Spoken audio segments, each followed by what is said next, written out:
Shalom umat Allah yang diberkati Tuhan dimanapun kita berada. Saya percaya kebaikan, kemurahan, dan kasih sayang Tuhan turun dengan limpahnya bagi kita anak-anaknya. Kembali bersama dengan saya Pendeta Dr. Anas LTH dalam program Pre-Ministry. Mari kita merenungkan firman Allah yang sejuk, yang membuat kita semakin bertumbuh, berakar, dan berbuah dalam Kristus Yesus Tuhan kita. Salah satu film yang saya minati adalah film kungfu. Rata-rata film kungfu itu menjelaskan bagaimana murid hidup dan mati bersama dengan gurunya. Bahkan seorang murid menghidupkan filosofi atau ajaran sang guru. Itu merupakan sesuatu yang sangat menarik hemat saya. Pengikut dan menjadi murid adalah dua hal yang berbeda. Pengikut bukan siapa-siapa, tetapi murid adalah orang yang sangat terdidik oleh gurunya, bahkan rela mati bagi gurunya. Kristus adalah guru kita yang sudah mati di atas kayu salib menebus kita. Kematian Kristus di atas kayu salib yang menyerahkan hidupnya membuat kita menjadi miliknya sepenuhnya. Yang semestinya menyadarkan kita juga rela mati bagi sang guru kita, yaitu Kristus. All out disciples, murid matian, murid mati-matian atau murid yang sungguh-sungguh menjadi tema kita saat ini. Mari kita lihat apa yang dikatakan dalam Markus 8 ayat 34 sampai dengan ayat yang ke 38 menjadi teks utama bagi kita saat ini. Bapak Ibu yang diberkati Tuhan Yesus Kristus, firman Tuhan berkata demikian. Lalu Yesus memanggil orang banyak dan murid-muridnya dan berkata kepada mereka, setiap orang yang mau mengikut aku, ia harus menyangkal dirinya, memikul salibnya, dan mengikut aku. Karena siapa yang mau menyelamatkan nyawanya, ia akan kehilangan nyawanya. Tetapi barang siapa kehilangan nyawanya karena aku dan karena Injil, ia akan menyelamatkannya.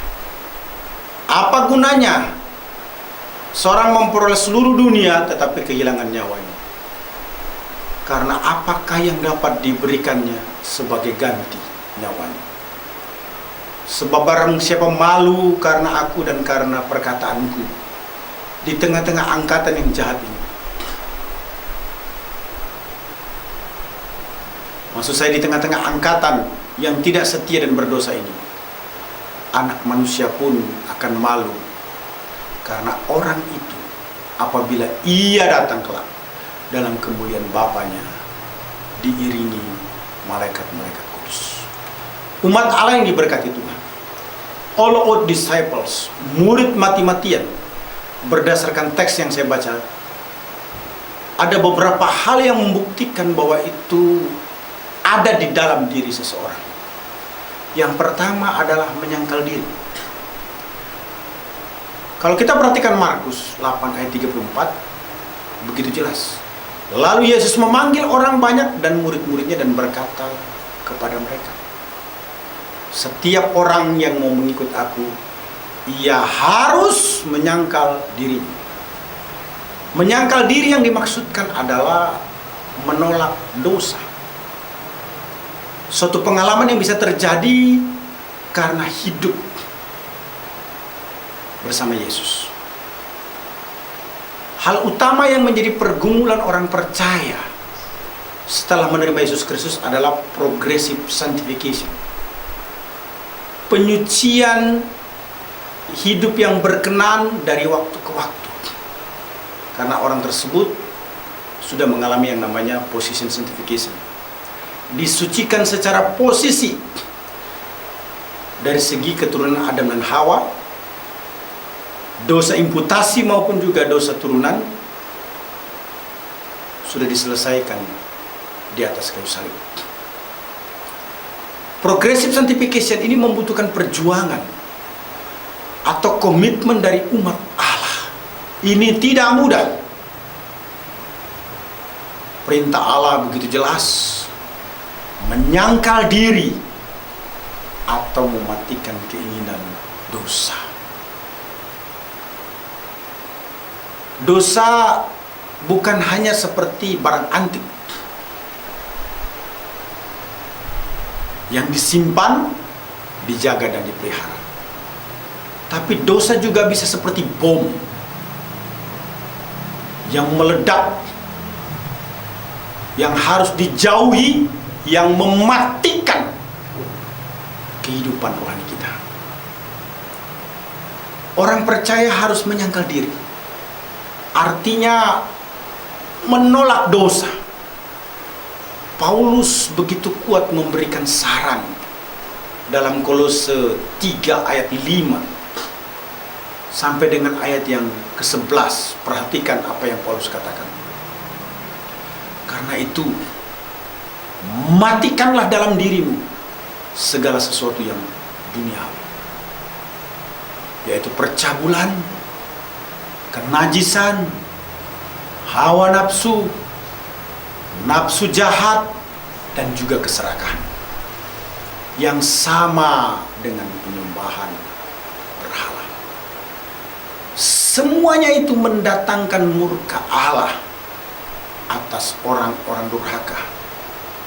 Dahulu kamu juga melakukan hal-hal itu ketika kamu hidup di dalamnya. Tetapi sekarang buanglah semuanya itu, yaitu marah, geram, kejahatan, fitnah, dan kata-kata kotor yang keluar dari mulut.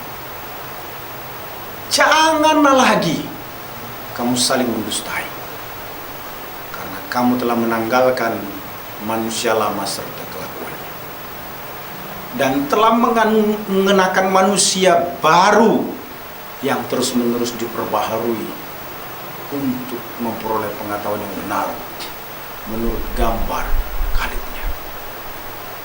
Dalam hal ini tidak ada lagi orang Yunani, orang Yahudi, orang bersunat atau orang tak bersunat, orang barbar atau orang skit, budak atau orang merdeka. Tetapi Kristus adalah semua dan di dalam segala sesuatu.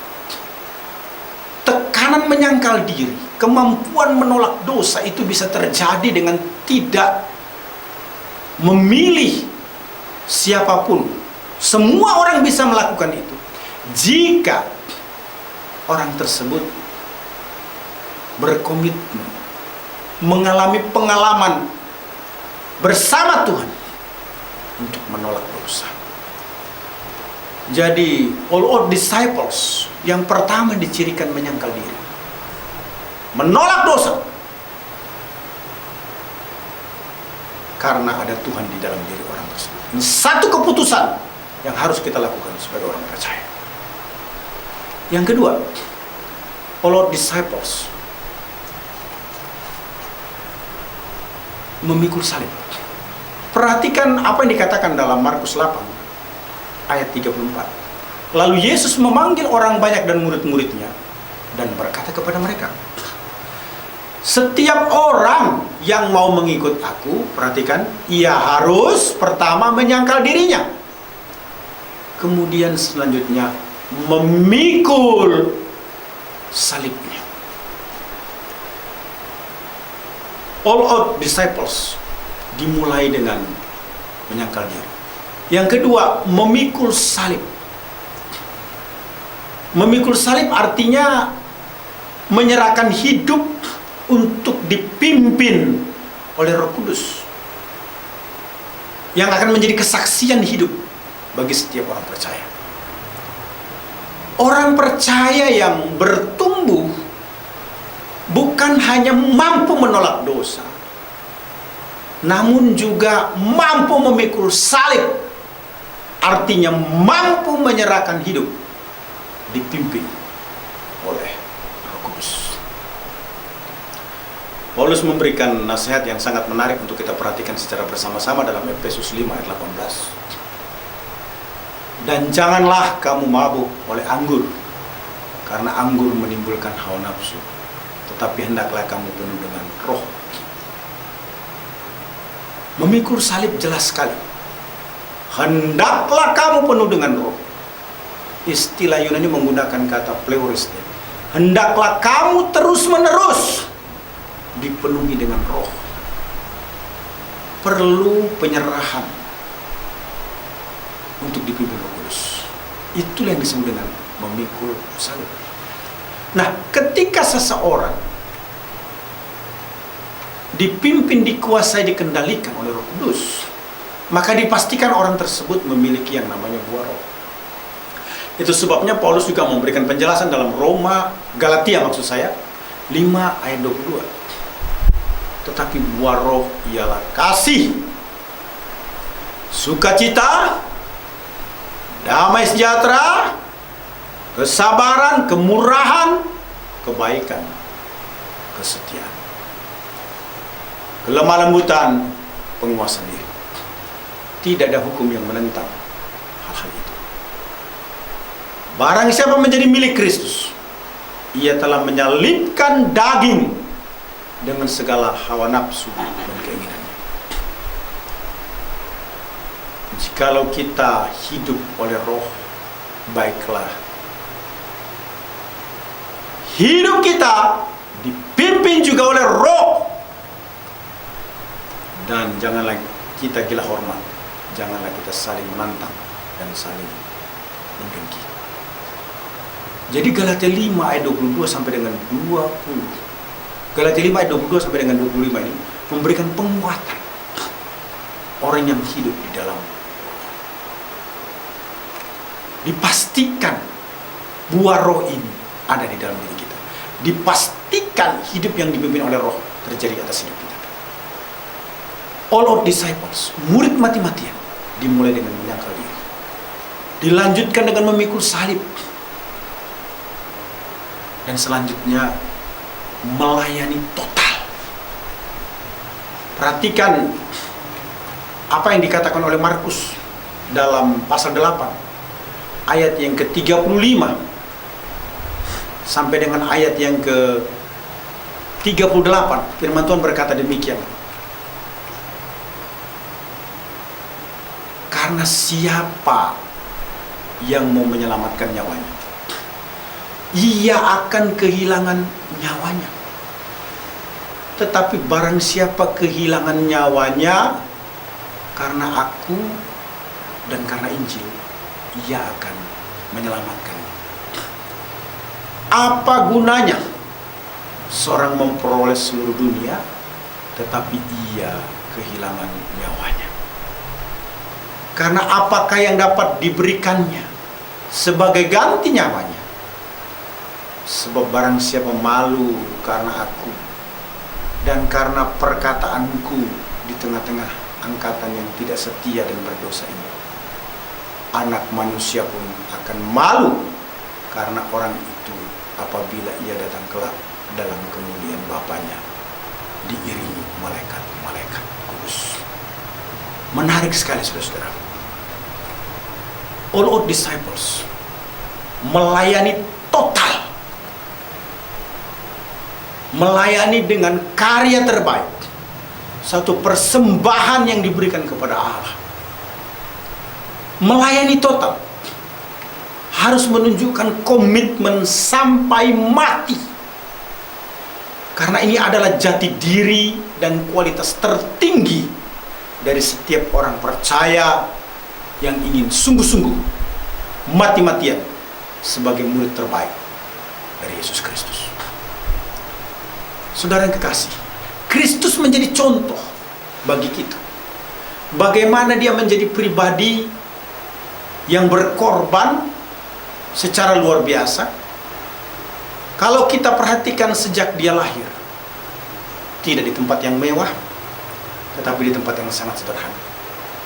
Hidup Kristus juga selama di bumi sangat sederhana, bersama dengan orang-orang sakit, orang-orang miskin, dan mereka yang membutuhkan. Bahkan Kristus mati di atas kayu salib. Yesus menjadi contoh bagi kita. Lahir, hidup, dan mati sebagai tanda komitmen untuk menyelamatkan orang berdosa. Paulus mengingatkan kita dalam Filipi 1 ayat 21. Karena bagiku hidup adalah Kristus dan mati adalah keuntungan. Satu komitmen melayani total sampai mati. Bahkan Roma 12 ayat 1 juga memberikan penguatan. Karena itu saudara-saudara, demi kemurahan Allah aku menasihatkan kamu, supaya kamu mempersembahkan tubuhmu sebagai persembahan yang hidup, yang kudus dan yang berkenan kepada Allah. Itu adalah ibadahmu yang sejati. Melayani total. Umat Allah yang diberkati Tuhan, hari ini kita diingatkan untuk melihat kepada diri kita masing-masing. Kita harus all disciples, murid mati-matian. Ditunjukkan dengan menyangkal diri, menolak dosa. Ditunjukkan dengan memikul salib, menyerahkan hidup untuk dikuasai, dikendalikan, dipimpin oleh Roh Kudus. Dan yang terakhir, melayani total, melayani sampai mati, memberikan karya yang terbaik sebagai persembahan hidup kepada Kristus Yesus Tuhan kita. Haleluya, Immanuel. Amin.